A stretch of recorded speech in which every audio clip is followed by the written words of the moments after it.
আসসালামু আলাইকুম। কে চায় না তার জীবনে একজন যত্নশীল মানুষ থাকুক, হোক সে নারী অথবা পুরুষ।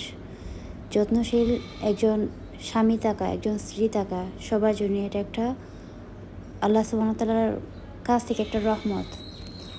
তো এমনও আছেন যে আমাদের জীবনে অনেকে আছেন যে হয় যত্নশীল পান বা কেউ ভালোবাসাময় একজন স্ত্রী অথবা স্বামী পান। আবার যদি দেখা যায় যে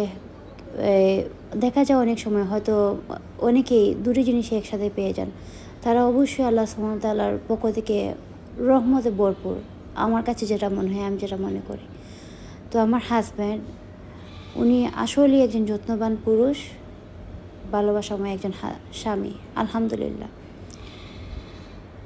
এটা ছিল বিশেষ একটা দিন, যদিও আমি সেলিব্রেট করি না, তবুও জানি না কেন উনি আমাকে